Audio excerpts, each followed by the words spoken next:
y es más como un pensar en voz alta, si no es el fruto de, ¿no?, de una larga investigación, sino más bien poner a funcionar una pregunta, y entiendo que eso puede aportar quizás más frescura a la cuestión, pero al mismo tiempo, cuando uno así piensa un poco en voz alta, se escapan muchas cosas.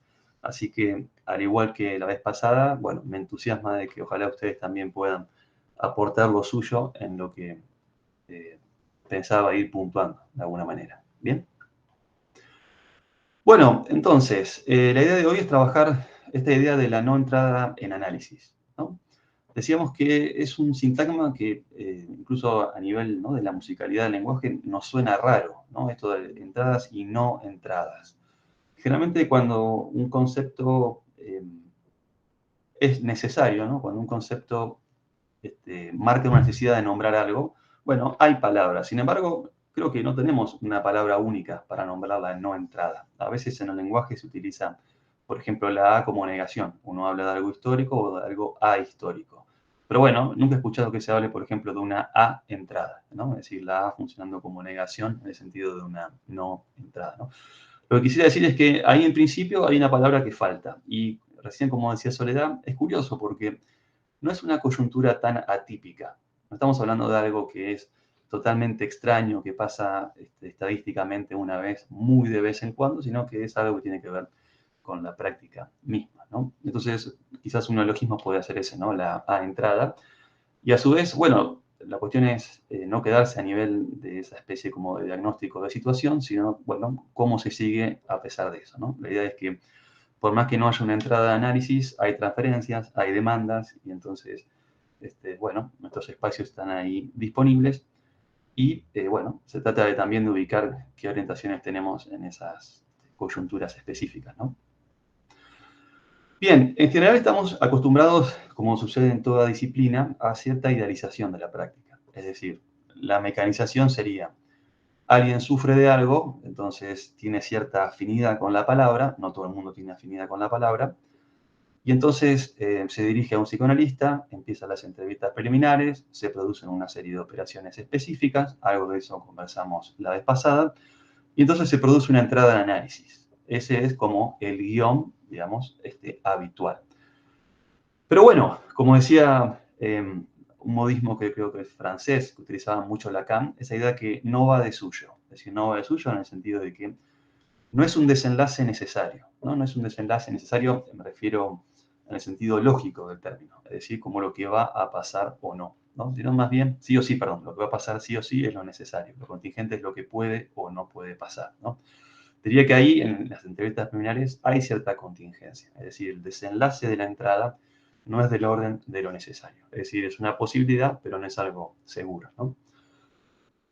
Extraigo, por ejemplo, una definición de entrevistas preliminares de un analista francés, que es Serge Cotet, que dice lo siguiente, es una definición muy breve. Dice: las entrevistas preliminares son un tiempo particular que va desde que el sujeto se encuentra con un analista por primera vez hasta el momento que comienza el análisis, ¿no? Fíjense que en esta definición tan breve ubica de algún modo como un desenlace la entrada de análisis, ¿no? Y lo que intento proponer es también llamar una atención un poco sobre cuando no hay entrada en análisis, ¿no? Es esa pregunta de, bueno, ¿cómo se sigue? ¿Cómo nos orientamos, ¿no? Cuando no estamos dentro de este guión esperable, ¿no? Dentro de lo que es la neurosis, y a su vez cierta posición específica dentro de la neurosis, ¿no? Es decir, la instalación del sujeto supuesto saber requiere cierto consentimiento, ¿no?, del sujeto, que no siempre está, ¿no?, obviamente. Bien, esto abre, lo transmitía un poco en ese párrafo que escribí para esta segunda, como difusión, para esta segunda actividad. En todo caso, eso nos lleva a la pregunta, al menos para ejercitarla un poco, de qué otros horizontes son pensables para las entrevistas preliminares, además de la entrada del análisis, ¿no? ¿Qué pasa cuando la entrevista preliminar se transforma en algo perpetuo? Hay diferentes circunstancias por lo que eso puede acontecer. En todo caso, lo que proponía es hacer un poco un punteo en relación bueno, a esas coyunturas específicas, ¿no? La idea sería también, porque esto es discutible, por supuesto, pero entiendo que en ocasiones Se asume que si no hay entrada de análisis, entonces lo que queda es sencillamente conformarse con lo que serían efectos terapéuticos, ¿no? Es decir, en su diferencia con los efectos propiamente analíticos. No sé si tienen allí más o menos una definición, perdón, operativa de efecto terapéutico y efecto analítico, pero quizás propongo algo así, quizás un poco rápido, pero el efecto terapéutico es más bien un efecto que pertenece al dinamismo del imaginario, ¿no? Es algo ahí, bueno, uno asume que no dura mucho, que puede producir un alivio, pero que es algo, digamos, pasajero, ¿no? A veces pasa que alguien llama por teléfono y el solo hecho de concertar una entrevista con el analista, eso ya puede producir un efecto terapéutico porque hay alguien ahí que me va a escuchar, por ejemplo, entre muchas posibilidades. A veces también, por ejemplo, pasa que, no sé, viene alguien, pide así, alguien que hizo análisis a una vez, y entonces de repente pide una entrevista con urgencia, viene y entonces el sujeto está muy abrumado con la idea de que sí o sí tiene que tomar una gran decisión en este momento, ¿no? Sobre su vida, supongamos la decisión que ustedes quieran. Y a veces un par de intervenciones basta para ubicar que esa urgencia no está en la situación, sino en el sujeto. Entonces, eso, por ejemplo, puede producir un efecto de alivio, un alivio inmediato. Eso le llamaríamos un efecto terapéutico, es decir, cuando el sujeto capta de que nada lo está corriendo, y entonces, bueno, tiene más tiempo para meditar los buenos o malos motivos de su decisión. Para entender bien la diferencia con el efecto analítico es que los efectos analíticos, por el contrario, tienen que ver con efectos justamente propios de lo que es el dinamismo de el psicoanálisis, es decir, alguna modificación a nivel del síntoma, es decir, son cosas más profundas, algo que tiene más que ver con lo simbólico, una modificación en relación a esas identificaciones, eh, también alguna cuestión en relación al fantasma, es decir, son modificaciones que tienen esa profundidad, que después de eso no se puede volver hacia atrás y que tienen que ver con esa producción o ese desciframiento del mensaje, ¿no? En relación al síntoma o al saber inconsciente. Es decir, los efectos analíticos es a donde nosotros apuntamos.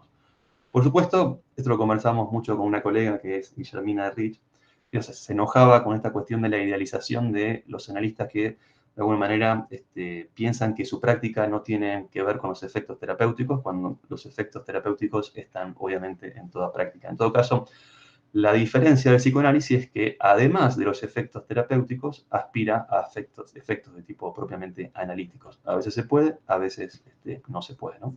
En todo caso, no hay una renegación de esos efectos terapéuticos, al menos me parece que es mejor pensarlo de ese modo. Antes de avanzar con esto, quisiera hacer una especie como de aclaración o una salvedad, porque esto está planteado en relación a coyunturas clínicas en donde no hay entrada y posiblemente no haya entrada. Entonces, excluyo de este análisis todo lo que tiene que ver con ciertos obstáculos temporales en relación a la entrada en análisis. Por ejemplo, puede suceder que en un momento, en un corte sincrónico del caso, de un análisis, no haya coyuntura de entrada de análisis. Por ejemplo, especialmente cuando hay alguna cuestión allí en relación a la demanda de análisis. Pero bueno, como comentábamos la vez pasada en este texto de Miller, bueno, no se rechaza el sujeto, sino la formulación de la demanda, ni siquiera la demanda, sino lo que se rechaza es la formulación. Y entonces lo que se trata es que ahí puede haber alguna torsión que tenga que ver con la oferta específica de un análisis. Ustedes pueden preguntarse, y ahí no sería una coyuntura de no entrada, sino más bien una entrada que está en suspenso hasta que se produzcan ciertos movimientos. Entonces, excluyo esa cuestión de lo que quiero charlar hoy. En todo caso, ustedes pueden preguntarse, es una pregunta de orden práctico. Bueno, ¿y cómo se hace esa torsión? ¿Cómo hacemos para que alguien adopte una demanda que tenga que ver más con la oferta analítica? Hay un famoso caso, suelo evocarlo en este texto de Miller, que es Introducción al Método. Seguramente lo tienen presente, es el caso de ese hombre que está en pareja con una mujer, la mujer comienza terapia y él presupone que la mujer lo va a dejar. Entonces lo que hace es él mismo decide empezar una terapia y esa terapia que comienza, lo que advierte Miller según su lectura, es que la demanda inconsciente del sujeto no es una demanda de análisis, sino más bien una demanda de algo así como ayúdeme a perder a esta mujer como si fuera una nada. Lo que dice Miller es que esa no es una demanda de análisis porque el sujeto no quiere cambiar, simplemente quiere seguir abrazado a su modo sintomático de amar, que es un modo tramado en una cuestión un poco, hoy diríamos, esa forma clásica del patriarcado, en donde el hombre, según ese término del lunfardo, es un poco un tirano, un machirulo, etcétera, etcétera. Y entonces lo que dice Miller, bueno, hay que hacer una torsión ahí en no rechazar el sujeto, sino una torsión en la demanda. Él va por un lado, que es esta cuestión de decirle al sujeto que necesita ayornarse un poco, ¿no? Ayornarse en el sentido de este término italiano, que quiere decir algo así como, bueno, actualizarse, ponerse un poco a la altura de la época, ¿no? Es una forma, si se quiere, de intentar conmover. Por supuesto, nosotros no tenemos aquí el contexto, porque no es lo mismo decirle a alguien, usted tiene que ayornarse, y no sabemos qué dijo la persona antes, qué dijo después, cuál es el contexto, cómo fue dicho. No es lo mismo decirlo de forma irónica que decirlo de una forma más imperativa. Es decir, no tenemos todo eso. En todo caso, yo les proponía que también hay otra forma de pensar esa torsión, disculpas, que tiene que ver con, por ejemplo, que es algo clásico, que es acompañar a un sujeto a que tome nota del precio que paga en su síntoma. Tengamos en cuenta que este sujeto empieza análisis porque, en teoría, a partir de su modo de amar, este modo un poco tirano, se arriesga a perder a esa persona, que entendemos que es significativa, ¿no? Entonces, otra forma de intentar producir una torsión en esa demanda es eso, ¿no? Mostrar al sujeto que ese estar empecinado en ese modo de amar, bueno, tiene un costo, ¿no? Esa es quizás otra forma, si ustedes quieren, un poco más clásica. En todo caso, lo que ubicábamos la vez pasada es que en lo que hace a estas cuestiones, bueno, hay un horizonte. ¿El horizonte cuál es? ¿A dónde se apunta? Así sea interpelándola un poco más directamente, como esa intervención de Miller, o así sea un poco más clásico, mostrándole el precio que paga en su síntoma. En todo caso, el horizonte es el mismo, los caminos son diferentes. El horizonte es cuál es, que se implique en lo que le pasa, que quiera saber por qué le pasa y a su vez que quiera cambiar, ¿no? Si esos tres pasos no están, diríamos que un análisis es difícil que pueda seguir su camino, ¿no? Obviamente. Bueno, entonces, paso por una cuestión más. Ustedes tienen bien presente que Freud estaba como preocupado por lo que llamaríamos el prestigio de su método. Por eso hay textos que son muy tempranos, que hay uno muy famoso, muy recomendable, que tiene que ver sobre las contraindicaciones al análisis, ¿no? Entonces, lo que Freud explica ahí es básicamente que el psicoanálisis es un método que tiene que ver con las neurosis de transferencia. Como ustedes saben, la neurosis de transferencia es una porción de la nosografía, pero que la nosografía contiene otras posiciones subjetivas. Por lo tanto, se dan cuenta que ahí ya tempranamente Freud excluía gran parte de la clínica que hoy nosotros admitimos en nuestros consultorios, ¿no? Eso como para ubicar ahí también una diferencia. Esto que intento plantear, bueno, no es muy original porque Freud se preguntaba tempranamente por la idea de las contraindicaciones al análisis, como recién les decía, o quizás un sintagma más contemporáneo es esta idea de las condiciones de analizabilidad, ¿no? Es decir, pero acá creo que hay una diferencia en lo que quiero plantearles, que cuando se juzgaba que había una contraindicación al análisis o cuando se juzgaba que no estaban las condiciones de analizabilidad, ¿qué se hacía? Generalmente estaba la opción de interrumpir, ¿no? Es decir, de no proseguir con la experiencia analítica, es decir, de efectuar ahí un corte. Está la idea de Freud de que, bueno, sencillamente el método no es aplicable.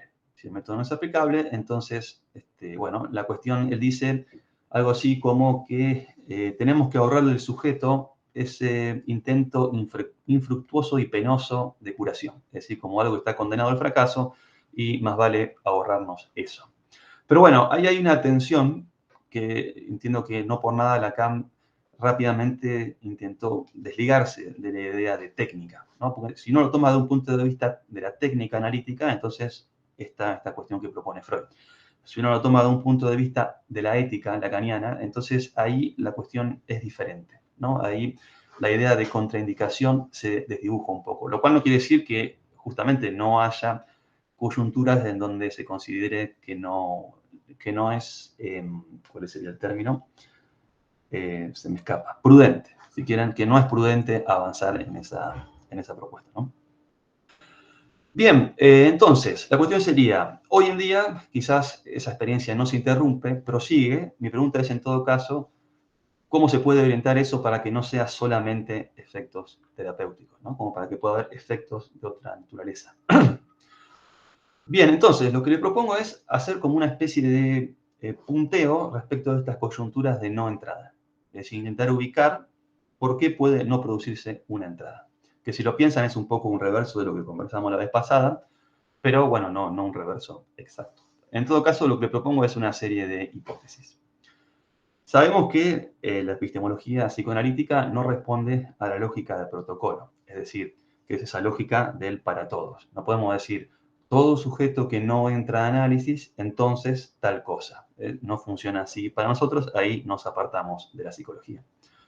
Lo cual obviamente nos deja un poquito más solos con nuestro acto, ¿no? Obviamente, a diferencia de aquel que puede apoyarse en un protocolo e hizo lo que había que hacer, digamos, ¿no? Hasta que venga un protocolo mejor y así sucesivamente. Entonces, tenemos una primera pista. Lo que propongo es lo siguiente. En cada caso, porque esto es siempre a nivel de la singularidad, no hay fórmulas generales, tenemos que preguntarnos por qué no se produce la entrada. Es decir, eso exige un trabajo de logificación y formalización del caso, ¿no? Si no podemos hacer eso, entonces la pregunta de por qué no se produce una entrada es como que queda ahí totalmente en suspenso, ¿no? Bien, recuerden que esto se puede hacer, bueno, en cada uno en solitario. Recuerden que hay una famosa frase de Lacan que funciona como subtítulo de una escuela de psicoanálisis ahí en Rosario. Esa famosa frase que dice, el analista es al menos dos, ¿no? El que produce efectos y el que esos efectos teoriza, ¿no? Pensar la lógica de un caso para ubicar por qué no hay entrada, bueno, tiene que ver con eso. Después, ¿cómo se formalizan esos efectos? Bueno, hay muchas formas, ¿no? Está el espacio de control. Después hay espacios, ¿no? También de controles individuales, grupales, dentro de instituciones. Y después también algo que tiene mucho valor es la presentación de casos clínicos, ¿no? Por más que a veces, bueno, no sean los encuentros donde se puedan sentir más o menos cómodos, ¿no? Siempre hay ahí, ¿no? Una cuestión de apuesta cuando se presenta un caso, pero son instancias donde justamente se ayuda mucho a abrir las orejas y a formalizar el caso desde otros lugares, ¿no? Es algo muy valioso y algo que intentamos ejercitar mucho en un espacio de aquí en Santa Fe que se llama el taller de psicoanálisis, que después de cada clase, en la segunda parte, siempre hay una presentación de casos clínicos, ¿no? Es decir, una parte teórica y una parte de casos clínicos. Bien, entonces, la pregunta sería, cuando estamos interpelados respecto de un caso donde no hay entrada de análisis, es bueno preguntarse qué funciona como obstáculo lógico a una entrada de análisis. Cuando digo obstáculo lógico, me refiero a no decir simplemente, bueno, no, el sujeto no tiene buena onda con el inconsciente y punto. O el sujeto está en una posición mezquina y punto, ¿no? Sino de ir a una cuestión más específica, ¿no? Más formal. Y ubicar ahí dónde está el obstáculo. Y en función de eso, eso orienta obviamente para la dirección de la cura. Empezaría por lo siguiente, es decir, es una hipótesis lo que les propongo sobre cuáles serían esas coyunturas en donde no hay entrada. Empiezo por quizás la más extraña, ¿no? Ustedes dicen, bueno, ¿por qué no se produce la entrada? Y hay veces, diría las menos, pero hay veces que paradójicamente la no entrada se produce por un cálculo hipotético del analista. Es decir, un analista que decide no abrir la puerta.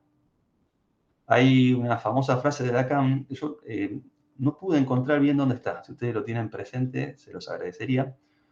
Que dice algo así, no es textual, dice, yo no abro nunca una puerta sin saber qué puedo encontrar del otro lado.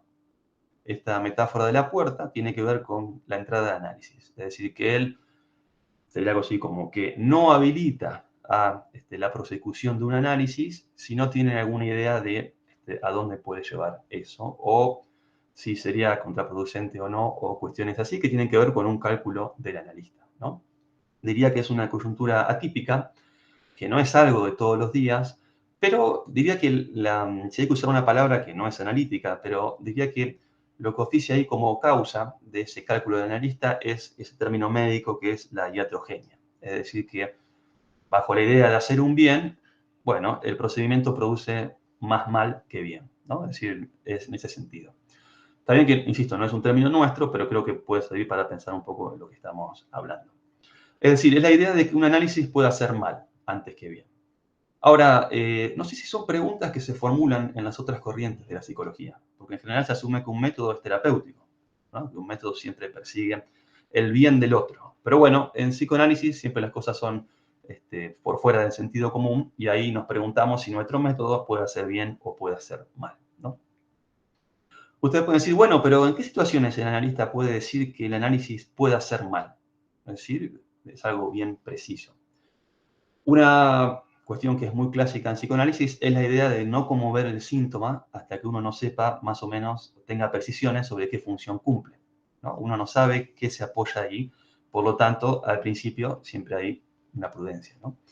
Es esa idea de que el síntoma es un arreglo subjetivo que, a pesar de su dimensión sufriente y su dimensión de malestar, aún así prevalece su condición de recurso.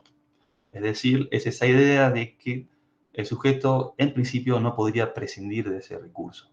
Obviamente, estamos hablando de un cálculo muy complejo. Es muy difícil poder advertir eso. Pero bueno, eso no quiere decir que no podamos preguntarnos, ¿no?, si esa es la coyuntura o no. Yo recuerdo un caso, esos casos que dejan marcas, una experiencia clínica en donde un sujeto venía y se quejaba mucho de su exceso laboral, ¿no? Es decir, supongamos que era docente, supongamos que admitía tesis como director de tesis, y entonces, según el reglamento de la facultad, podía tomar 5 tesis y no más. Y entonces, esta persona tomaba 15 tesis. Entonces, se quedaba la noche. Bueno, estaba totalmente sobrepasado. Entonces, bueno, bien, análisis, eso se pone a trabajar, eso lleva a una cosa, a otra, hay ahí una cuestión del mensaje cifrado en el síntoma, es decir, hubo una cuestión en relación a la familia de origen, donde a uno de los personajes de la novela familiar se lo tachaba de haber cometido algo así como algunos actos no éticos, ¿no? Entonces, lo que irrumpe ahí ¿sí?, como sentido del síntoma es esa idea de que en esto de ofrecerse como empleado modelo, en esto de ser como, ¿no?, el gran docente que trabaja hasta altas horas de la noche, había como un trabajo ahí de limpiar un poco el apellido, ¿no? Es esa idea de trabajar para sostener al otro y renegar de su castración, vamos a decirlo así. Bien, ustedes pueden decir, bueno, está bien, es el camino de un análisis. Sin embargo, cuando el síntoma cae, la vida de este sujeto se desorganiza. Pierde el sentido, no tiene más ganas de ir al trabajo. Queda, no digo en una cama, pero ya no tiene, al no tener que limpiar el apellido a nadie, entonces no encontraba en ese momento de dónde agarrarse para ir al trabajo. Eso produce toda una desorientación, se produce una interrupción de la transferencia, ¿no? El sujeto se cae de la transferencia. Al ser una neurosis, asumimos que después habrá encontrado una forma ahí de producir un nuevo enganche a estos espacios. Pero bueno, a lo que voy es lo siguiente, es que ahí el desciframiento del síntoma produjo un efecto totalmente adverso, ¿no? Ustedes pueden decir, bueno, pero ¿cómo uno puede hacer ese cálculo con anterioridad? Bueno, insisto, es un cálculo muy difícil.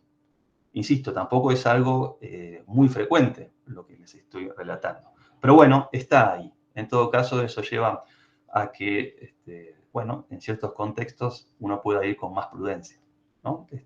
Con menos rapidez. Pero bueno, insisto, esto no es sencillo de dirimir. Es decir, no hay fórmulas y es algo bastante complejo.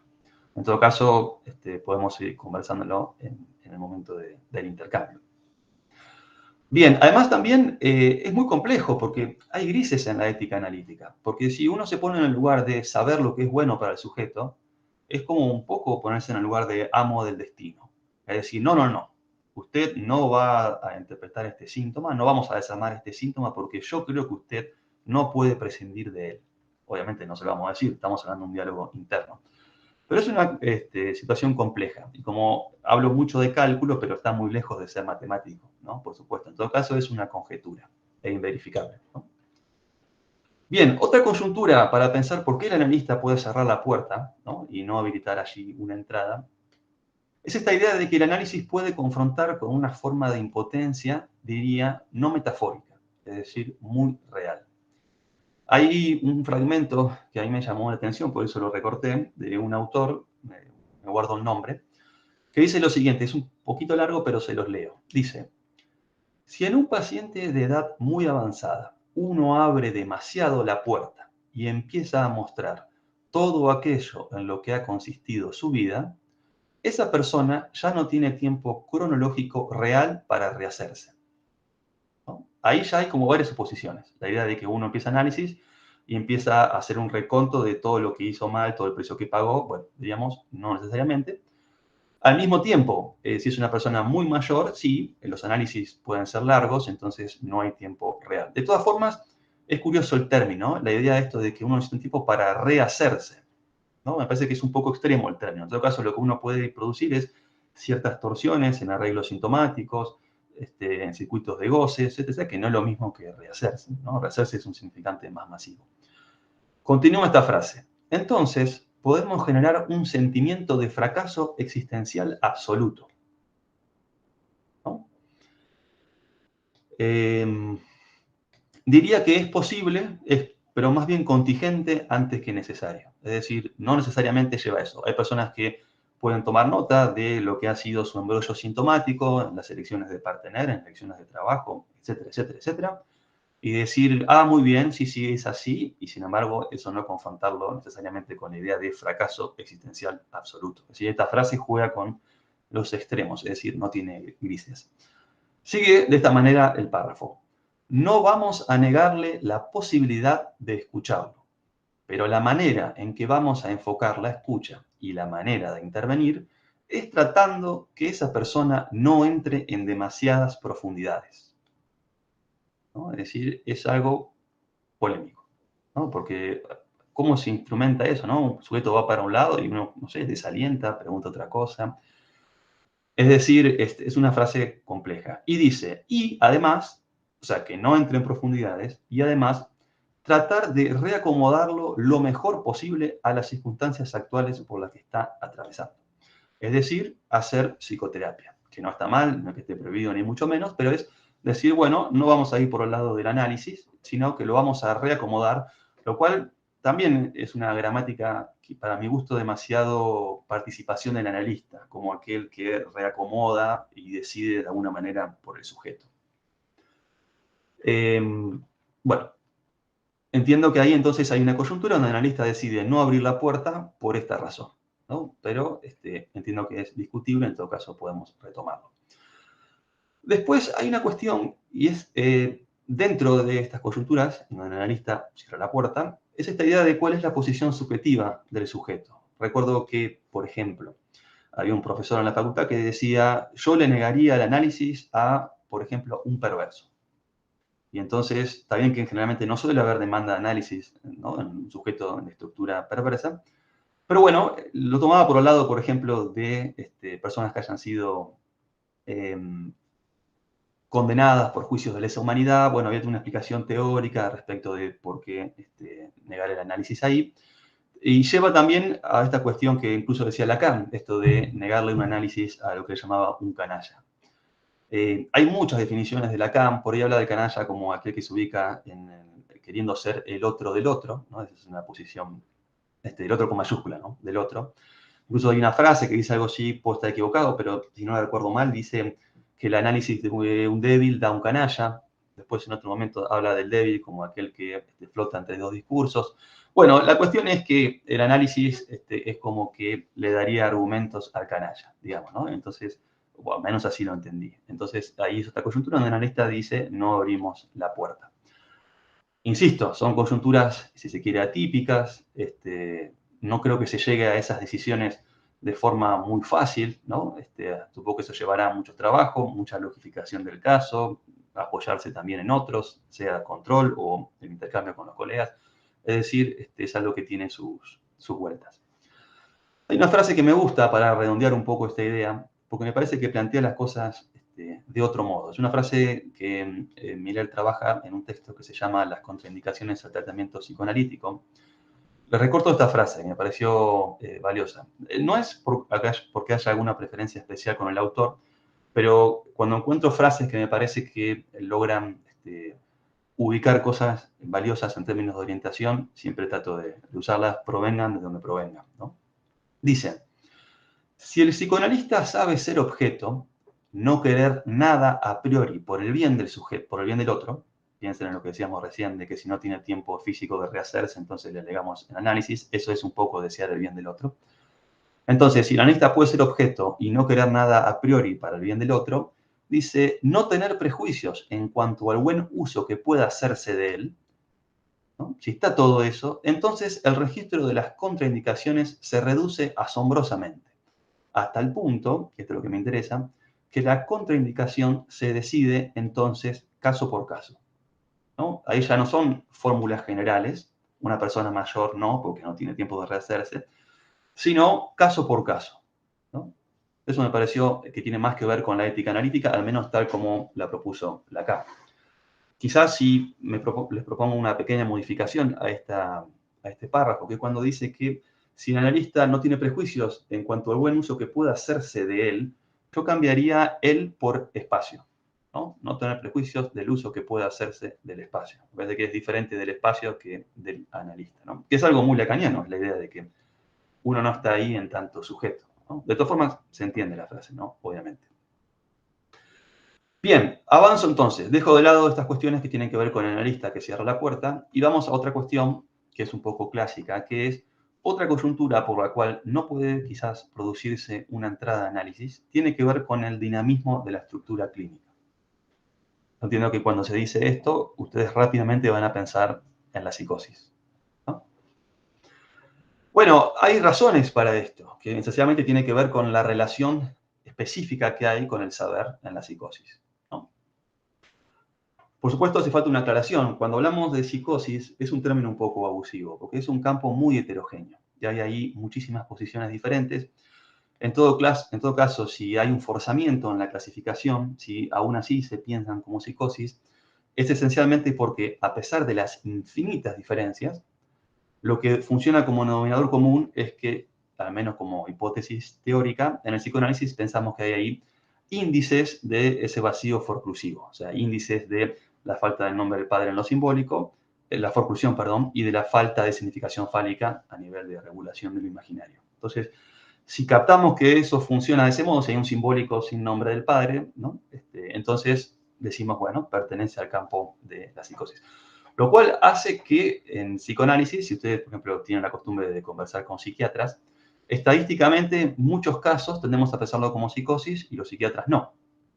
O generalmente los ubican dentro de los trastornos límites de la personalidad, que en breve vamos a hacer una actividad con Darío Díaz para interpelar un poco esa categoría de trastornos límites de la personalidad.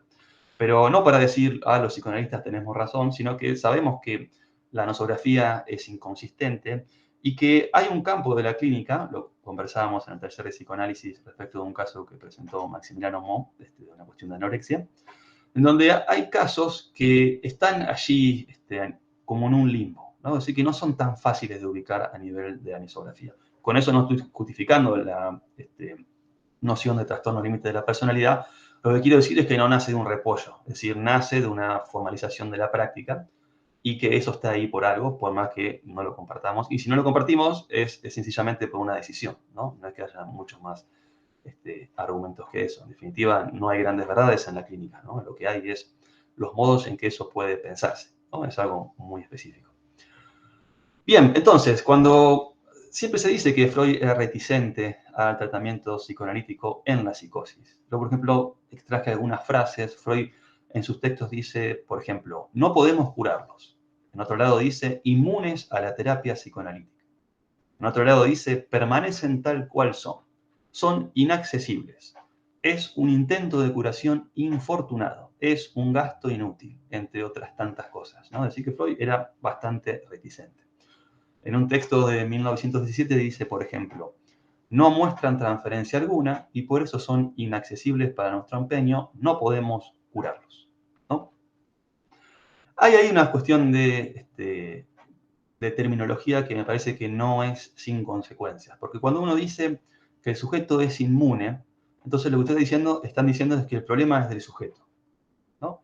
En cambio, cuando uno habla de la impotencia del método en la psicosis, entonces eso interpela más el método y lo lleva a tener que preguntarse, bueno, a ver qué otras formas hay de abordar esto, porque la forma que utilizamos en la neurosis no es la buena forma, ¿no? Les comentaba la vez pasada que esa cuestión a mí siempre me interesó, es decir, cuál es el cortocircuito de la dirección de la cura en la neurosis en relación a la psicosis. Y hay un capítulo en este libro sobre entrevistas preliminares que se llama algo así como la inadecuación del método psicoanalítico en la psicosis, donde justamente intento ubicar ahí estas cuestiones, ¿no? Bien, entonces, decíamos que en el dinamismo propio de la psicosis, al menos como lo entendemos en este momento en psicoanálisis, el vector del saber no pasa a través del sujeto supuesto saber, ¿no? Es decir, no hay implicación del sujeto, es decir, no hay rectificación subjetiva, no hay pregunta por la causa del malestar. Ahora, vamos a hacer la siguiente aclaración. Eh, la psicosis, bueno, no es una cuestión extraterrestre, ¿no? Es decir, es una de las cuestiones que hacen a lo humano. Lo que quiero decir es que en la psicosis hay 1.000.000 de preguntas, como cualquier persona que camina en el mundo, pero esas preguntas no necesariamente están ubicadas desde el lugar de analizante. No parten de un lugar de división subjetiva, no parten de ese estar habitado por la castración, que tiene que ver con la neurosis. Lo digo porque a veces entramos en reduccionismo, ¿no? En la psicosis no hay preguntas, ¿no? Sí, hay 1.000.000 de preguntas, como todo el mundo, pero en todo caso no parten de esa división subjetiva, ¿no? Y no por una cuestión de buenas o malas predisposición, sino por un efecto de la estructura misma, ¿no? Del modo de funcionamiento. Pensemos, por ejemplo, en el caso quizás más famoso de psicosis, en lo que ha logrado como transmisión, que es el caso del presidente Schroeder. Cuando ustedes leen esa edición que es tapa celeste de las memorias, que tiene una serie de apéndices que son, bueno, interesantísimos, es como, bueno, no se los pierdan, no se queden con el análisis freudiano, les diría que hagan ese esfuerzo de comprar esa edición. En un apartado que se llama alegato de la apelación, ¿no? Era un sujeto muy lúcido, era abogado, entonces él mismo se defendía, ¿no? Y en esas actas del proceso de incapacitación, aclaración, él logra que le retiren la incapacitación, ¿no? Es decir, logra con sus argumentos rebatir esa medida que se había interpuesto. Él dice, por ejemplo, las siguientes frases cuando habla de por qué publica sus memorias. Dice, el valor inconmensurablemente alto que atribuyo a que sean conocidas mis memorias. Entonces es alguien que ha producido un saber y que quiere que los demás lo conozcan. No es alguien que le va a preguntar al otro qué le pasó. No sé si se empieza a captar la diferencia, ¿no? Sino que él va a contar ese saber que pudo construir a partir de su experiencia mística, que en general en la psiquiatría se tacha de un discurso puramente delirante y sin valor. Sin embargo, entendemos que justamente a veces el trabajo del delirio, no siempre, produce ciertos abrochamientos de sentido que sostienen al sujeto, ¿no? Del mismo modo que el fantasma en la neurosis, ¿no? Obviamente funcionando de otra forma. Por ejemplo, en esa edición, en la página 449, Schreber dice, se trata de alcanzar un fin sagrado, al que tengo que mirar como un objetivo de mi vida, ¿no? Es decir, esto de transmitir ese saber que él pudo producir, y que no es un saber sobre la nada, sino sobre algo muy importante, que es que tiene que ver con Dios, el más allá y cuestiones así. Fíjese que él no dice, quiero ir con mis memorias a discutir con los grandes líderes religiosos de la época, ¿no? Es decir, no va por ahí, sino que él quiere testimoniar ese saber que produjo como interpretación delirante de su experiencia mística. Es decir, él va a hablar de lo que llegó a interpretar, pero por su cuenta. No necesitó pasar por un sujeto supuesto saber, no necesitó pasar por el analista para esa producción de saber, ¿no? Entonces, ahí tenemos una posición donde, bueno, no hay pregunta en el sentido de la división subjetiva, ¿no? Sino más bien hay un producto, hay un S2 y ese S2, ¿no? Busca llevarse, bueno, a veces ese componente, ¿no? Altruista, megalómano, etcétera, que tiene que ver con hacer un bien a la sociedad en su conjunto, ¿no? Él tiene ahí una buena nueva en el sentido del Evangelio. Bien, entonces, de lo que él habla, dicho de otro modo, no por nada Lacan habla en el seminario 3 de la posición en la transferencia como secretario del alienado. Si bien alienado es un término anacrónico, pero bueno, se entiende lo que planteaba Lacan, ¿no? Es decir, es la idea de que ¿qué hace un secretario? Bueno, toma nota, no le dicta al jefe, ¿no? Un secretario no le dicta al jefe, es al revés, el jefe le dicta al secretario. En todo caso, de lo que se trata es justamente de captar que ahí el sujeto, bueno, habla de su saber, habla de su embrollo con el otro, habla de cómo se defiende, y que el saber tiene esa orientación, ese vector, ¿no? Es el sujeto que testimonia de sus arreglos y de sus embrollos.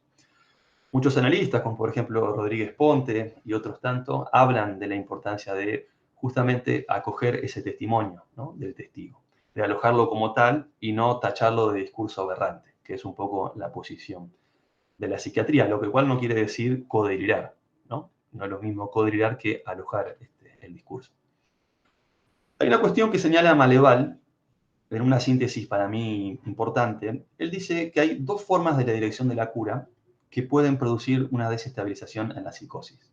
Una tiene que ver con, dice, las intervenciones que se empeñan en minar la parapsicosis, se llama parapsicosis a la prepsicosis o a la psicosis ordinaria, es que son, por ejemplo, intervenciones que conmueven las identificaciones imaginarias o las suplencias, ¿no? Es decir, como algo que contribuye, obviamente, a un desencadenamiento. Las suplencias y las compensaciones son eso, algo que evita que el sujeto entre en la psicosis en su fase clínica.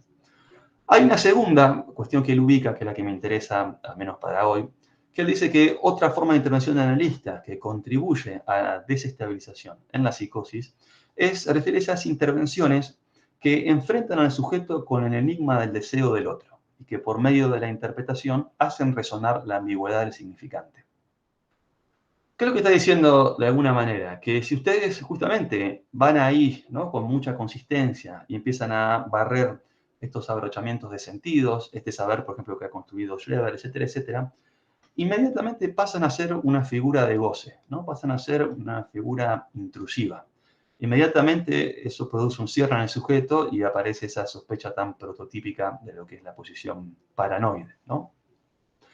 Y redobla, por supuesto, ese imaginario no mediado por lo simbólico que lleva a un ping-pong entre A y A', hasta esa, como decía Lacan, retomando un filósofo, esa imposibilidad de coexistencias, no sé si habla de las almas, no me acuerdo cómo lo decía el filósofo. Pero bueno, obviamente no es el buen camino. Hay una cuestión que ubicaba, por ejemplo, un analista aquí en Santa Fe que se llama Jorge Junins, que es el director del taller de psicoanálisis, donde decía, por ejemplo, relataba una experiencia clínica en donde viene un paciente psicótico y el psiquiatra le dice, sí, sí, todo lo que usted me está contando yo lo tengo acá en esta computadora, ¿no? Es decir, dando la idea de que ese saber ya lo tenía el médico, digamos, y que ya estaba ahí encriptado. Y bueno, el sujeto se levanta, ¿no?, y le tira la computadora encima, ¿no? Es decir, el saber, por una cuestión de estructura, está del lado del sujeto. Entiendo que es una experiencia que podamos hacer en los tratamientos, sobre todo en psicosis que han encontrado esa coyuntura de desencadenamiento, ¿no? Es decir, el saber está de ese lado y es lo que hace que no pueda haber entrada de análisis, ¿no? La entrada de análisis tiene que ver con justamente un sujeto que va a la posición de analizante, ¿no? Un sujeto que puede, bueno, justamente preguntarse sobre la causa de su malestar y ir por esa vía sucesivamente, ¿no?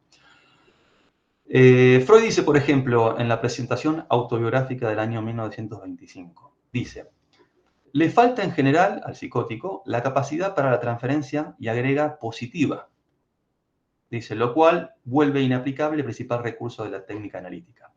Es decir, esa idea de que, lo dice en una carta por ahí, los tratamientos, está la cuestión libidinal, la cuestión del amor. Pero bueno, Lacan lo toma por otro lado, no tanto por la cuestión libidinal o el embrollo imaginario de las pasiones de la transferencia, sino más bien por una cuestión relativa al vector del saber, ¿no? Una cuestión más epistemológica. Es decir, es un sujeto que no necesita pasar por el sujeto supuesto saber en relación al saber, ¿no? Y eso hace que no pueda haber entrada. Redondeo esta idea, este punto que estábamos trabajando del dinamismo de la estructura. Hay muchas otras razones por las cuales puede que no se produzca este efecto del sujeto supuesto de saber, este engaño o este error. ¿Por qué? Por ejemplo, ¿les habrá pasado que de vez en cuando viene alguien que uno le pregunta, bueno, ¿qué lo trae por aquí? Y entonces la persona dice, bueno, estoy un poco insoportable con esto y mi pareja me dijo que si no empiezo análisis, me deja. ¿No? Entonces, básicamente viene a fichar tarjeta, ¿no? Viene que uno le ponga el sellito, que está haciendo terapia, suma puntos y entonces sigue con su embrollo sintomático. Son esos casos, como decíamos antes, donde, bueno, está bien, no es la mejor demanda, pero no quita que haya una acción contingente en lo que el sujeto habla. Recuerden que cuando hablamos decimos más de lo que queremos decir y que si el analista está despierto, bueno, puede agarrarse de eso, intentar resonar algo y ver si el sujeto puede encontrar allí algo que lo sostenga desde un mejor lugar que sencillamente hacer buena letra con la pareja, ¿no?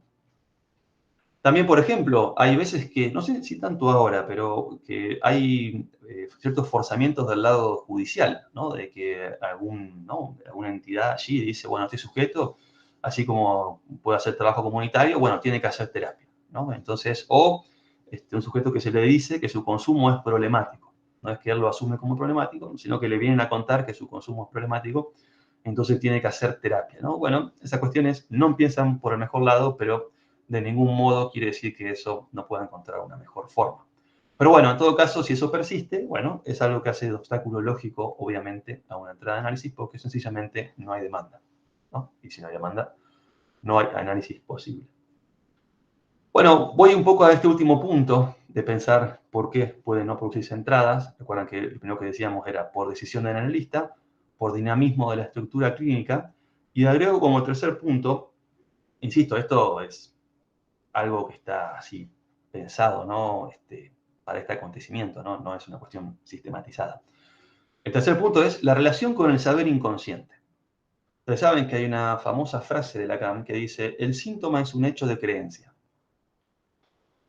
Para mí es una frase brillante porque resume un poco lo que es ese trayecto de las entrevistas preliminares, ¿no? Es decir, tenemos que llevar a que un sujeto crea que en su síntoma hay un sentido y que a su vez se interese por descifrarlo, ¿no? Bueno, entonces, es esta idea de que el inconsciente no es algo dado. Primero, que el inconsciente es una hipótesis teórica de Freud, para empezar. Segundo, hace falta que ese inconsciente pase a su dimensión transferencial, pase a que pueda constituirse como interpretable, ¿no? No sé si le llaman a veces el psicoanálisis salvaje, ¿no? Perdón, psicoanálisis no. El inconsciente salvaje, y después el inconsciente transferencial como un inconsciente que ya incorpora, ¿no?, la figura de este sujeto supuesto saber, y que ya incorpora esta cuestión de que ahí habita un saber que tiene que ver con las marcas de mi propia historia y de cómo uno se ha podido posicionar frente a eso, ¿no? Entonces, hay veces que justamente el inconsciente no alcanza a constituirse en su estatuto de interpretable. O, si quieren más un sintagma milleriano, es esta idea del inconsciente transferencial. No siempre es posible. Y a su vez también está esta idea de que, supuestamente, para muchos pensadores de la época, hay un rasgo, ¿no?, en nuestras sociedades occidentales que tienen que ver con un rechazo al inconsciente, ¿no?, con este rechazo incluso a la castración. Lo cual no es para hacer teorías apocalípticas, sino sencillamente para ubicar que a nosotros nos va a resultar un poquito más difícil que quizás a otras generaciones, ¿no?, de analistas. Pero bueno, un rasgo de la época no es algo absoluto, ¿no? Es simplemente algo que está ahí como tendencia y que podrá manifestarse más o menos según el sujeto y que tampoco hace las cosas imposibles, sino a veces un poquito más difíciles, pero eh, considero que no es una lectura precipitada esta idea de la época como rechazo del inconsciente, ¿no? Bien, entonces, ubicar, por ejemplo, algunas cuestiones en relación a esto. Recuerdo, lo conversábamos la vez pasada, creo, si no estoy equivocado, de un sujeto que quería ir con un psicólogo cognitivo, se confunde y viene con un psicoanalista. Entonces ahí en la sesión, el sujeto empieza a decir que tenía un síntoma, que era algo así como un temblor en los ojos. Entonces va a psicoanálisis, hace 2 años, no le sirve para nada. Y entonces va a un psiquiatra, toma medicación, resuelve su problema. Después de un par de años dice, ¿para qué voy a tomar medicación si ya no tengo el problema? Deja la medicación, vuelve esa especie de pestañeo sintomático.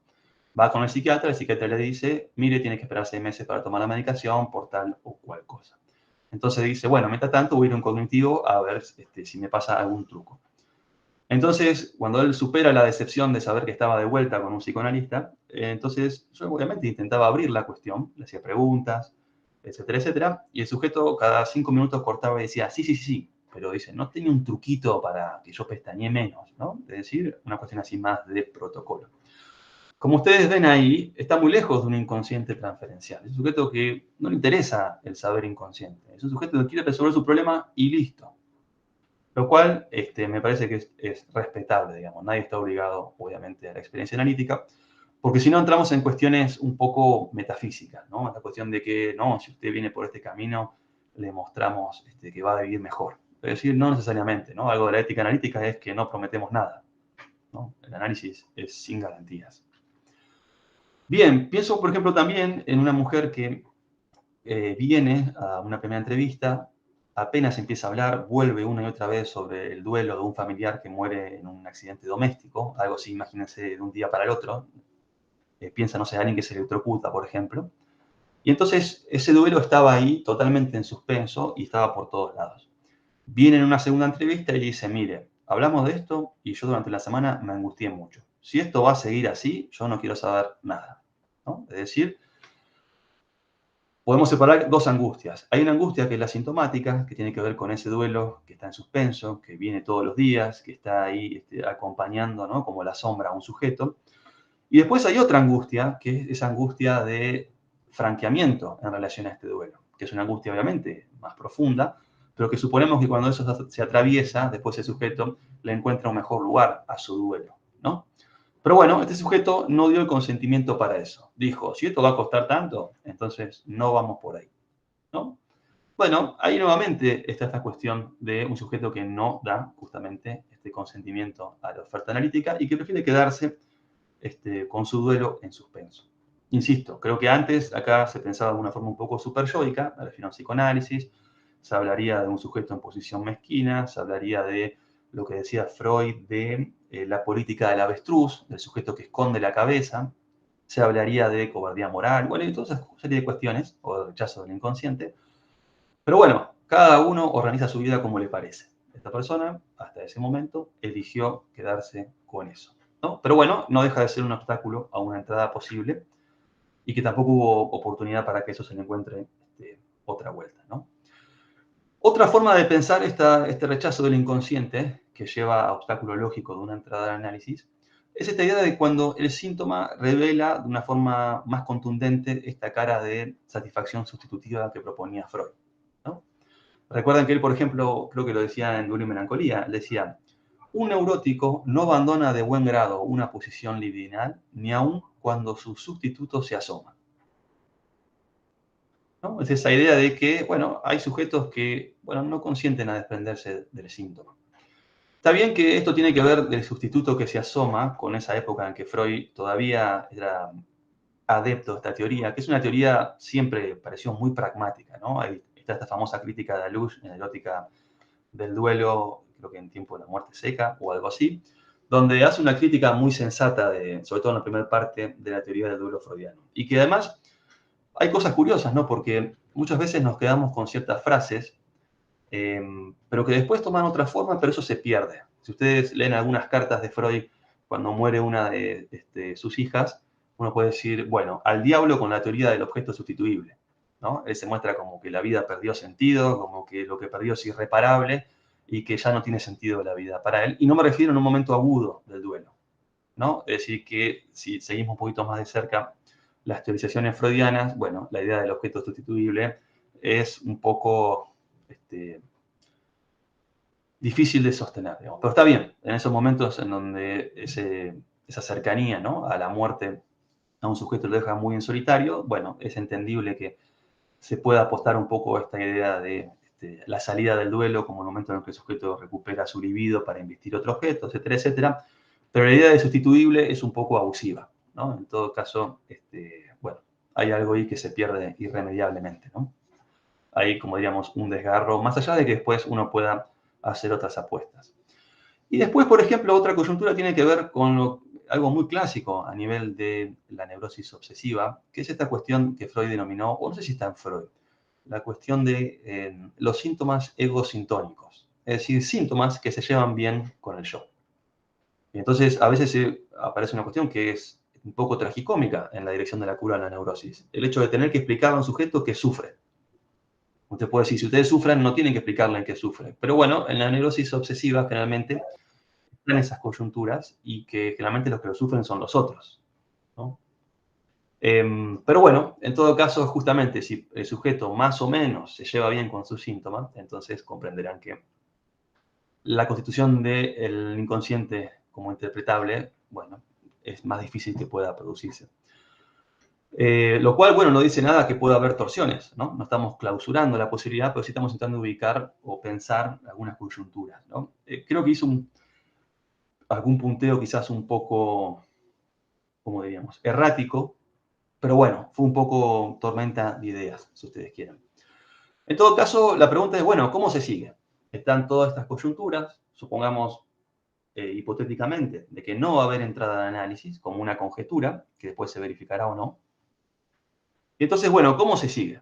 ¿No? Uno puede decir, bueno, más allá de que el sujeto vaya a la posición de paciente, que es la posición clásica, o vaya a la posición de analizante, que es la posición más específicamente analítica, uno puede decir, bueno, mientras haya transferencia, ahí, bueno, hay un modo de lazo y hay también, no sé si le llamaría dirección de la cura, pero hay ahí alguien que dirige, no sé si llamarlo tratamiento, pero bueno, dirige algo, ¿no? Me refiero a que está en posición de analista. Y que eso que dirige, en principio, por una cuestión de discurso analítico, no se confunde con lo que llamaríamos las psicoterapias y los ideales del campo de la salud mental. Quiero decir que está bien, puede que no haya una dirección de la cura como en las neurosis, pero eso no quiere decir que lo que se pueda proponer carezca de valor, ¿no? En este punto siempre se distingue entre la idea de dirección de la cura y discurso analítico. Dirección de la cura, lo que conversábamos recién, lo que supone un análisis en su sentido clásico, y discurso analítico, bueno, es esa definición lacaniana del discurso como modo de lazo, ¿no? Como una forma que está formalizada, perdón la redundancia, y lógica en que los sujetos interactúan. Ustedes saben que en el discurso analítico, por ejemplo, el analista ocupa cierto lugar, ¿no? El sujeto ocupa otro, el saber otro, y así sucesivamente. Quiere decir que es un modo de interacción que no es una interacción ordinaria. Si ustedes están en un análisis, y no sé, una vez recuerdo que un paciente tiene un sueño y cuando interpreta dice, bueno, y lo que llego a la conclusión es que mi analista es un tonto, ¿no? Si ustedes están ahí como sujeto, que es el modo de lazo habitual, entonces pueden ofenderse, pueden enojarse, tienen un yo y bueno, no les gustan que le digan tontos o estúpido o lo que sea. Si uno cambio de ahí está en posición, diríamos, lo que tiene que Lacan llama, ¿no? Semblante de objeto A, como lo que causa el decir del sujeto, etcétera, etcétera, y pueden escuchar desde otro lado que no sea esa inercia yoica que reacciona imaginariamente ante el insulto del otro. Entonces, bueno, pueden intentar escuchar eso desde otro lugar. Esta era, por ejemplo, una persona que básicamente todos eran estúpidos, ¿no? Es decir, venía a quejarse de que en el mundo eran todos estúpidos, ¿no? Y de eso permite intervenciones que van de otro lado. Si uno está con el yo, dice, pero qué irrespetuosa. En cambio, si uno capta ese embrollo del sujeto con su voto con mayúscula, ¿no? Puede hacer intervenciones que vayan por otro lado, que agujeren un poco esa tensión agresiva, ¿no? Agarrarse la cabeza y decir, todos tontos, ¿no? Y, bueno, hay muchas formas de romper ese efecto de seriedad y reenviar al sujeto a otro modo de escucharse, digamos, ¿no?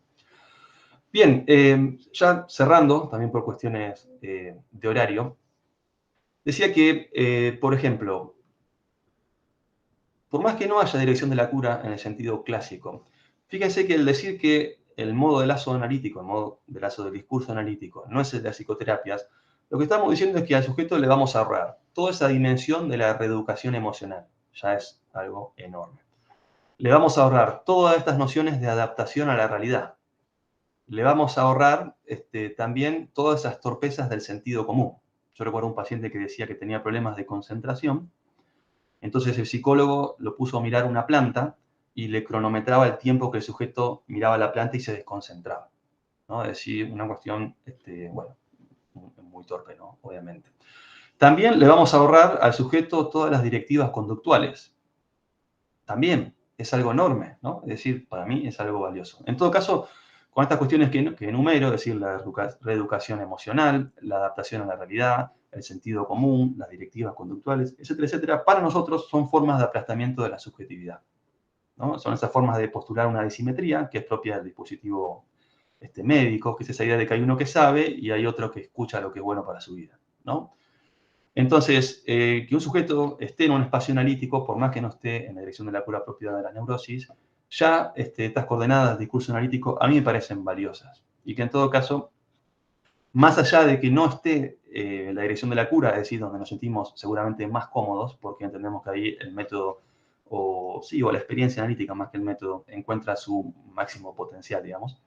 Aún así, hay que hacerse la idea de que mientras haya una demanda que se dirija al analista, bueno, es una forma que elegí de cerrar este libro sobre entrevistas preliminares, que es diciendo lo siguiente: mientras haya una demanda, las entrevistas preliminares siempre serán el tiempo donde se comenzará a dirimir qué tratamiento del malestar es posible para cada sujeto.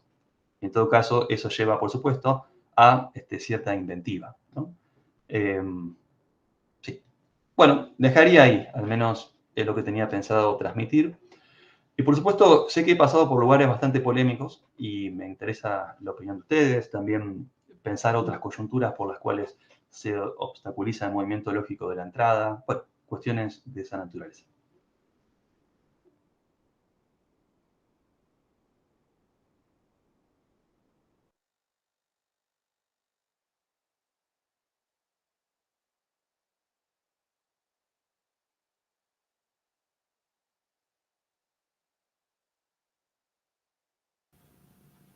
Bueno, el que quiera participar, la que quiera participar, solamente con desmutearse y tomar la palabra y hacer algún comentario o pregunta o alguna apreciación de lo que hemos escuchado.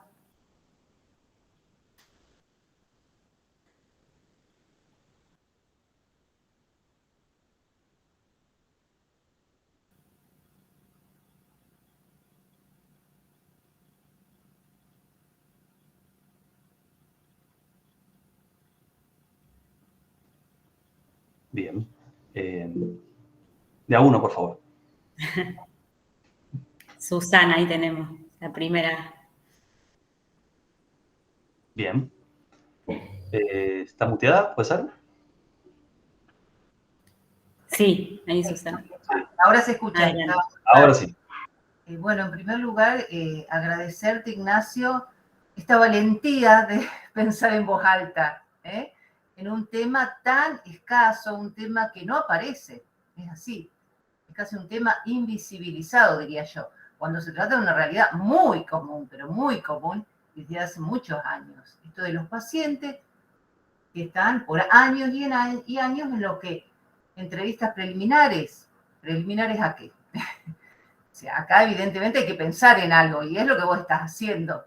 Es lo que vos estás haciendo. Así que bueno, un agradecimiento enorme y bueno, y desde ya esto es para ser sistematizado con el tiempo. Ojalá algún día puedas escribir algo sobre esto, o bueno, sigas avanzando en esto y puedas escribir algo.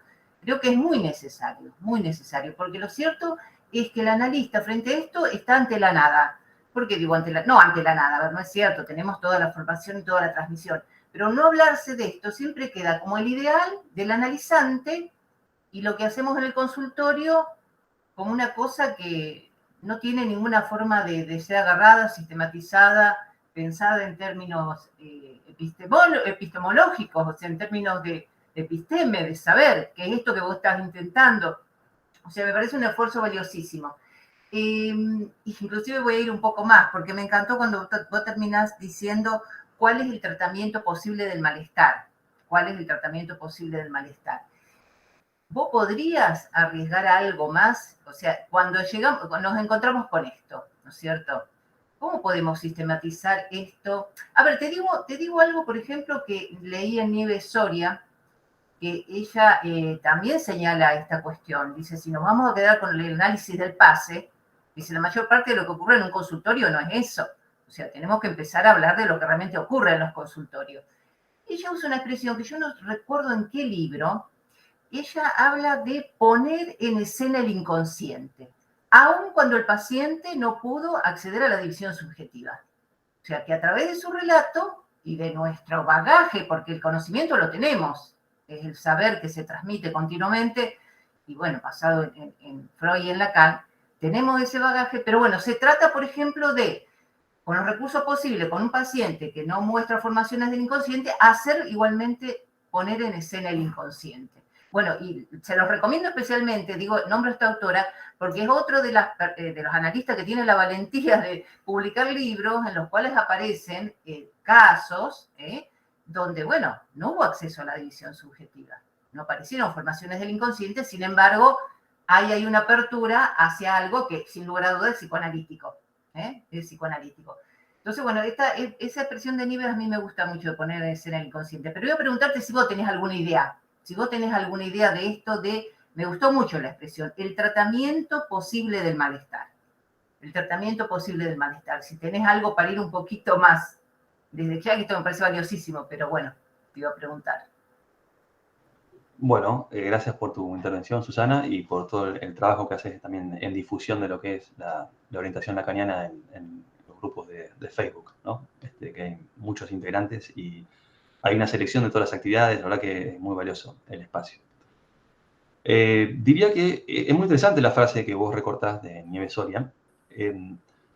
Digamos, siempre y cuando uno tenga alguna precisión de la estructura clínica, es decir, no es algo para pensar, ¿no?, en el campo de la psicosis, pero como apuesta me parece interesante, ¿no? Es decir, poner en escena, ver si el sujeto puede escuchar eso o no. Pero como apuesta, digamos, ¿no? Una apuesta, si se quiere, interesante, pero que, bueno, es sin garantías, ¿no? Como toda apuesta. Cuando vos decís, ¿qué tratamiento es posible? Bueno, eso creo que lleva a lógica de caso por caso, ¿no? Pero algo que tiene a favor el psicoanálisis es que no está tomado por los ideales de eficiencia, a diferencia de las psicoterapias en sentido general. Hay un caso, por ejemplo, que atendía en mi experiencia, breve experiencia hospitalaria, en donde el sujeto lo único que hacía era, venía y hablaba de situaciones fantásticas. Por ejemplo, el fin de semana monté un karting, iba a 120 por la ruta, la policía me perseguía, pasé saltando por un puente que estaba roto, cuando caigo, hago 2 giros en trompo, me los quedo mirando y los policías caen en el agua, salen todos llenos de barro y yo me voy, ¿no?, haciendo ruido con las ruedas por la calle, ¿no? Y era todo el tiempo una serie de relatos de ese tipo, ¿no? Los psiquiatras lo trataban de un fabulador, ¿no? Lo que veían es simplemente alguien que iba a mentirles, ¿no? Sin embargo, el tratamiento, diríamos, consistió en eso, en permitir al sujeto que despliegue todas sus fantasías, que en definitiva eran fantasías, era una psicosis, donde él, de alguna manera, le hacía una jugarreta a su otro invasivo, ¿no? Él siempre, él, por ejemplo, hacía artes marciales y entonces le habían enseñado en secreto técnicas secretas, digamos, de artes marciales, y entonces él nunca pegaba, pero cuando alguien le pegaba, él utilizaba la energía del oponente, ¿no?, para hacerlo seguir de largo y toda una serie de cuestiones así. Si esto lo ve alguien de afuera, dicen, diría como que no hay tratamiento, de que es una cuestión muy pobre lo que se articula ahí, que simplemente es un sujeto contando fantasías. Sin embargo, en ese caso, para ese sujeto era un modo de tratamiento de su malestar, ¿no? Por supuesto, como toda forma, tendrá sus límites, ¿no? Pero este era un sujeto, por ejemplo, que con el tiempo la invasión del otro cedió un poco. Por lo menos cuando llegó estaba más invadido, ¿no? Quizás ahí hay algo sobre eso. Pero bueno, como es siempre caso por caso, es como no se puede ir más que de una experiencia a otra, ¿no? Exacto. Sí, la experiencia con la psicosis es sumamente valiosa para orientarse en este campo. Es una experiencia muy valiosa. Creo que es como un soporte, una aptitud, o sea, que el analista que tiene aptitud, que se anima a la psicosis y logra, bueno, manejar ciertos casos, después, para este tipo de casos que estamos hablando acá, de neuróticos comunes y corrientes, ¿no es cierto?, porque son los más frecuentes, que no hacen entrada del análisis, esa experiencia de trabajo con la psicosis suele... Hay un punto, mira, vos nombraste que me gustó mucho esa expresión. Yo diría, el neurótico que no puede prescindir del síntoma. Uno se encuentra con frecuencia con eso. Y entonces el neurótico que no puede prescindir del síntoma, en realidad tiene que hacer un arreglo casi como el del psicótico.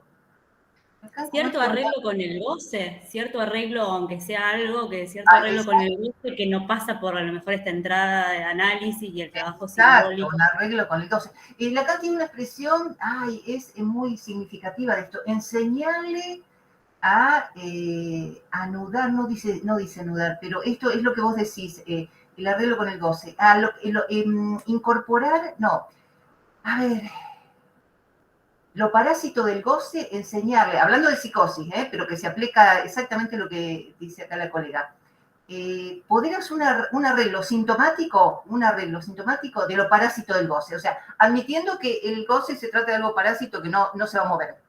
En el psicótico, ¿no es cierto?, lo más profundo, sabemos que la estructura no da para que pueda hacer una elaboración, o en este caso del neurótico, que me gustó mucho la expresión, que no puede prescindir del síntoma, nos muestra en ese momento que no puede prescindir del síntoma, y entonces hay que hacer un arreglo sintomático con lo parásito del goce. Creo que dice así, enseñarle a empalmar, dice Lacan, enseñarle a empalmar lo parásito del goce al síntoma.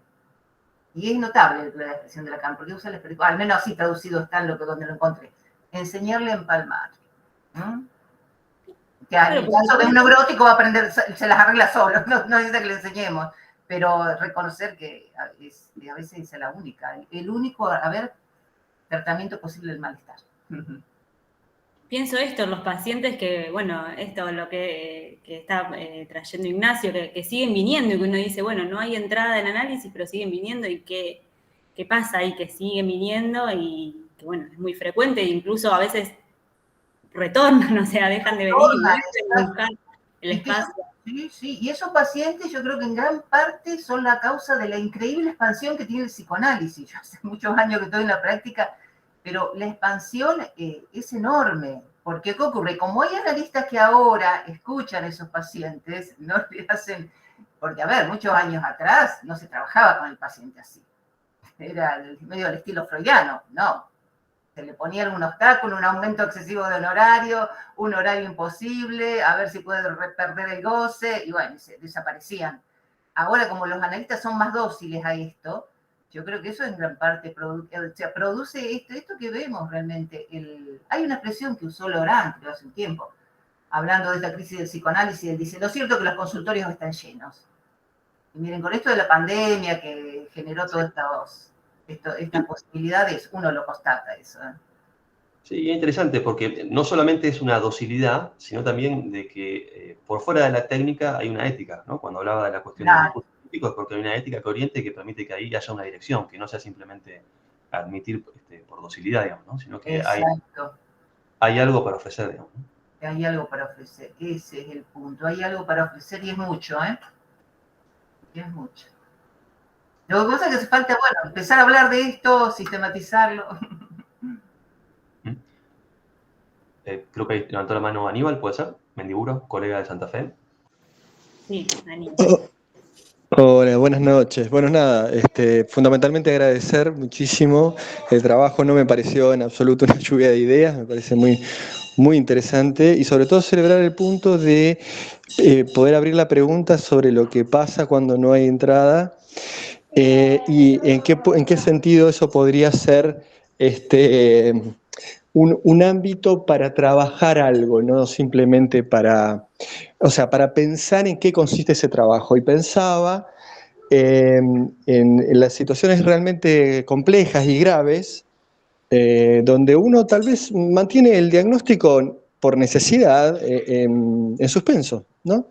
No sé cómo lo ves, pero digo, hay situaciones donde efectivamente uno, quiera o no, tiene que sostener un trabajo sin tener una seguridad ni nada parecido a eso, pero donde es muy evidente la crisis y tal vez uno puede orientarse respecto de los elementos que más o menos permiten una estabilización. Aunque uno no pueda afirmar, ¿no?, neurosis o psicosis. Y creo que a veces pasa, paradójicamente retomando lo que decía la colega, que ese tipo de tarea muy ardua a veces corresponde a este espacio de no entrada en análisis, bueno, poco formalizado, ¿no? No sé cómo lo ves. Bueno, agradezco tu contribución, Aníbal.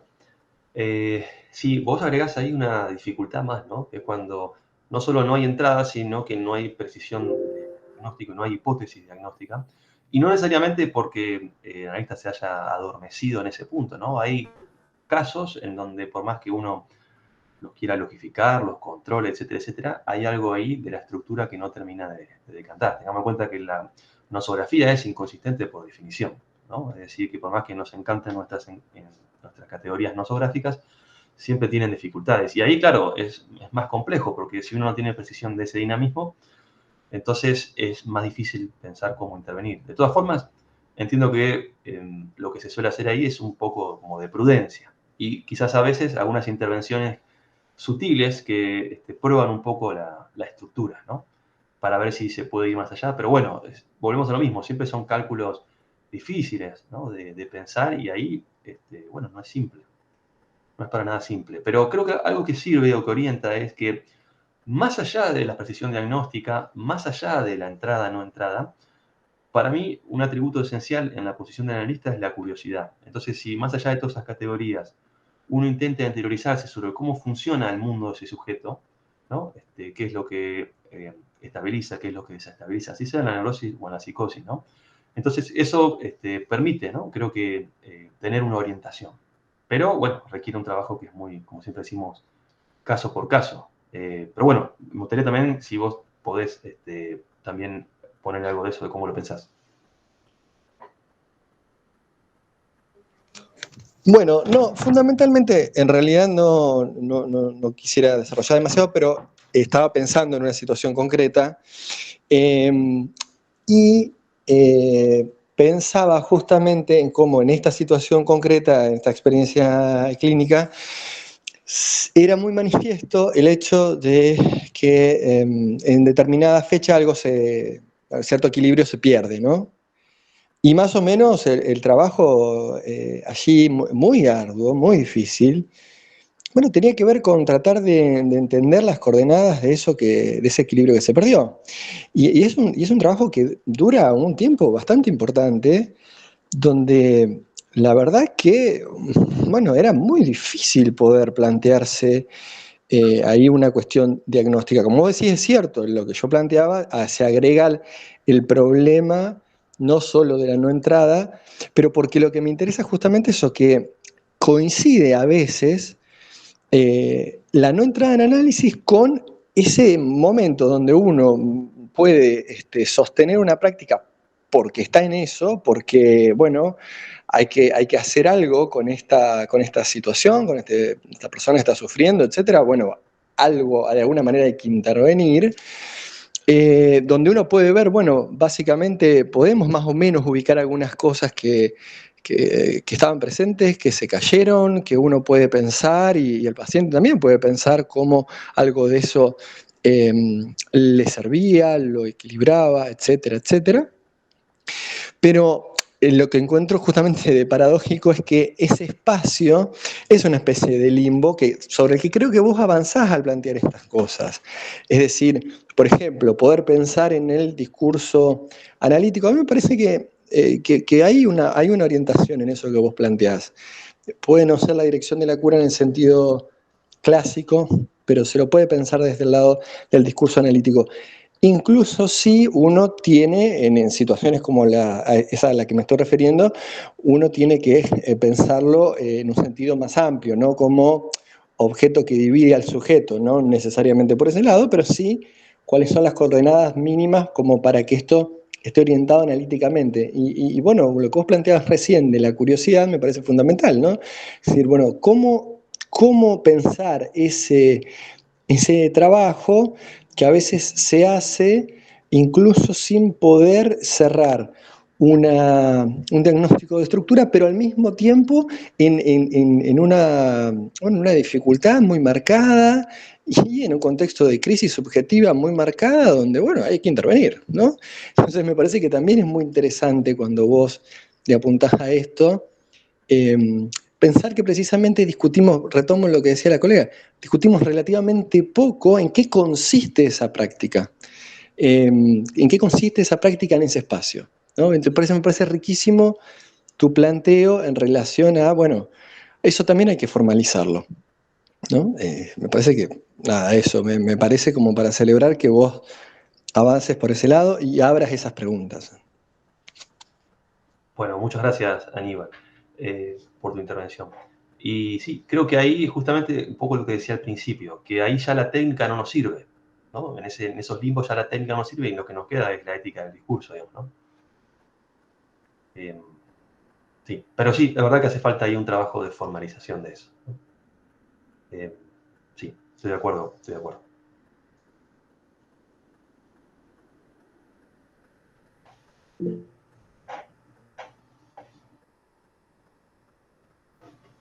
Sí, Ignacio, levantaste Hola. la mano. Sí, ¿qué tal? ¿Cómo están? Bueno, también gracias por este espacio. Y cuando hablabas de esto del cálculo hipotético del analista, ¿no? Que un análisis puede hacer mal antes que el bien, inmediatamente pensé en una fobia y cómo, bueno, por ahí algunas psicoterapias, por ejemplo, presentan terapias desensibilizatorias o ese tipo de cuestiones y justamente van en una línea totalmente contraria a nuestro laburo, ¿no? Como justamente lo primero que quieren hacer es remover el síntoma. o sea, la diferencia siempre totalmente con la ética del psicoanálisis. Sí, sí, muy de acuerdo con eso. Según Lacan, ¿no? La fobia puede cumplir una función en relación, valga la redundancia, a la función paterna. Sí, pero la idea de que un síntoma, además de algo disruptivo, puede ser también un arreglo, eso escapa a la lógica de las terapias, ¿no? Y creo que ahí está uno de los grandes aportes de Freud, ¿no? La idea de que el síntoma no es solo sufrimiento. Sí, sí, muy de acuerdo con lo que planteas. Lo que yo decía como un cálculo muy difícil es poder conjeturar si el sujeto puede o no prescindir del síntoma, ¿no? Eso me parece un cálculo muy difícil. En realidad, no, coincido totalmente, pero a ver, eso se muestra en las supuestas resistencias del paciente, eso que siempre llamamos resistencia. Son resistencias, a ver, sí, pero necesarias, digamos, para él, que las percibe así, como necesarias. El síntoma es anudante, absolutamente anudante para el sujeto. Acá, bueno, también, a ver, la cuestión de la clínica nodal, lo que pasa es que, como dice bien Gedman, no existe aún la clínica nodal, pero por ahí fue la salida de Lacan cuando él también empezó a percibir estas cosas, ¿no es cierto? Bueno, es valioso lo que decís, porque si hay un punto ciego en relación a los lacanianos es que se han desprendido muy tempranamente de la idea de resistencia. Lacan estaba muy enojado con la idea de resistencia. Y se puede, digamos, se puede pensar no como simplemente un sujeto mezquino en cuanto a su deseo de análisis, sino también como un modo de avisar que esto no hay que tocarlo. ¿No? Eso es lo que vos proponés, me parece interesante. Porque vos ves pacientes de años y años de análisis, entre comillas, que se mantienen en esa posición y que uno ve que hay transferencia y positiva, pero el síntoma se lo cuida a ultranza. Bueno, sé que yo siempre he sido muy prudente, tal vez por eso pude percibir esas cosas, o sea, nunca me gustó el estilo demasiado incisivo, y eso hace que, bueno, ella haya registrado muchos casos así, de años y años, y uno llega a un punto en que dice, no, evidentemente, por eso me encantó tu expresión, no poder prescindir del síntoma. Nunca lo había escuchado, parece sumamente adecuada, sumamente adecuada.